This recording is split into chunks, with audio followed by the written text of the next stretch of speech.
ఆషాఢమాసం వచ్చిందంటే చాలు ప్రపంచంలోనే అతి ప్రాచీనమైన రథయాత్ర గురించిన కబుర్లు మొదలైపోతాయి. ఆ జగన్నాథుని ప్రత్యక్షంగా దర్శించుకునేందుకు, ఆయన రథం మీద ఒక చేయి వేసేందుకు లక్షలాది ప్రజలు పూరీ క్షేత్రానికి చేరుకుంటారు.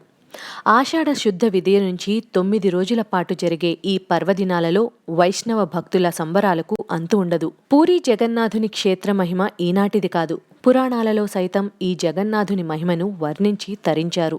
ఈ పురాణగాథల ప్రకారం ఇంద్రద్యుమ్నుడు అనే రాజుకి ఒకనాడు కలలో విష్ణుమూర్తి కనిపించి నీలాచల పర్వతం మీద తనకి ఒక దేవాలయాన్ని నిర్మించమని, ఆ ఆలయ నిర్మాణం పూర్తయిన తరువాత తాను దారు రూపంలో పూరీ తీరానికి చేరుకుంటానని చెప్పాడట. ఆ ఆజ్ఞ ప్రకారమే ఇంద్రద్యుమ్నుడు బ్రహ్మాండమైన ఆలయాన్ని నిర్మించాడు. విష్ణుమూర్తి ఆనతి ఇచ్చిన మేరకు నిజంగానే శంకు చక్రాల వంటి గుర్తులతో ఒక దారుబ్రహ్మ పూరీ నగర తీరానికి చేరుకుంది. ఆ దారుకి విగ్రహ రూపాన్ని ఇచ్చేందుకు సాక్షాత్తు దేవతల శిల్పి అయిన విశ్వకర్మే ఒక మానవునిగా ముందుకు వచ్చాడు. అయితే ఆ విశ్వకర్మ ఒక షరతుని ఉంచాడట.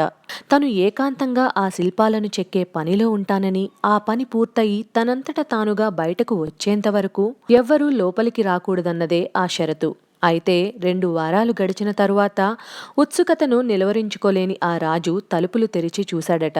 ఇంకేముంది, సగం మాత్రమే పూర్తయిన శ్రీకృష్ణ, సుభద్ర, బలరాముల విగ్రహాలు కనిపించాయి. రాజుగారు తన మాట తప్పినందుకు గాను విశ్వకర్మ అదృశ్యమైపోయాడు. అప్పటినుంచి గర్భాలయంలో అదే రీతిలో విగ్రహాలను ఆరాధిస్తూ వస్తున్నారు. పూరీ జగన్నాథుని ప్రత్యేకతలు 1, 2 కాదు, అసలు ఆ విగ్రహాలే తొలి ప్రత్యేకత. ఆ విగ్రహాలు చిత్రమైన రూపంలో ఉండడం వెనుక ఒక ఐతిహాస్యాన్ని చెప్పుకుంటున్నప్పటికీ స్థానిక తెగలు ఆరాధించే రూపంలో ఈ మూర్తులు ఉండడం ఒక విశేషం.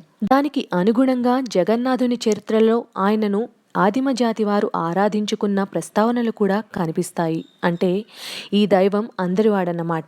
ఇక ప్రతి 12 లేక 19 సంవత్సరాలకు ఓసారి నవకళేబర పేరుతో ఈ దారు విగ్రహాల స్థానంలో కొత్త విగ్రహాలను ఉంచడం మరో విశేషం. సాధారణంగా ఎక్కడన్నా రథయాత్ర జరిగినప్పుడు ఉత్సవ విగ్రహాలను ఊరేగించడం ఆనవాయితీ. కానీ అందుకు విరుద్ధంగా సాక్షాత్తు మూల విరాట్టులే రథయాత్రకు కదిలి రావడం ఒక అద్భుతం. ఇక స్వామివారు సతీ సమేతంగా కాకుండా అన్నా చెల్లెళ్లతో గర్భాలయంలో కొలువై ఉండడం విచిత్రం. అరుదైన ఈ విషయాన్ని జీర్ణించుకోవడం కష్టం కాబట్టి చాలా మంది భక్తులు సుభద్ర అంటే శ్రీకృష్ణుని అష్టభార్యలలో ఒకరని అపోహపడుతూ ఉంటారు.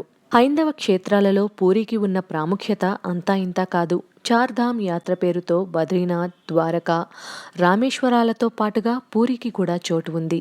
అందుకే పూరీ క్షేత్రాన్ని త్రిమతాచార్యులైన శంకర, రామానుజ, మధ్యాచార్యులతో పాటుగా గురునానక్, తులసీదాస్, చైతన్య మహాప్రభు వంటి మహామహులెందరో దర్శించినట్లు చరిత్ర పేర్కొంటోంది. సహజంగానే ఇంతటి ప్రాచుర్యం ఉన్న పూరీ క్షేత్రం రథయాత్ర సమయంలో మరింత శోభని సంతరించుకుంటుంది.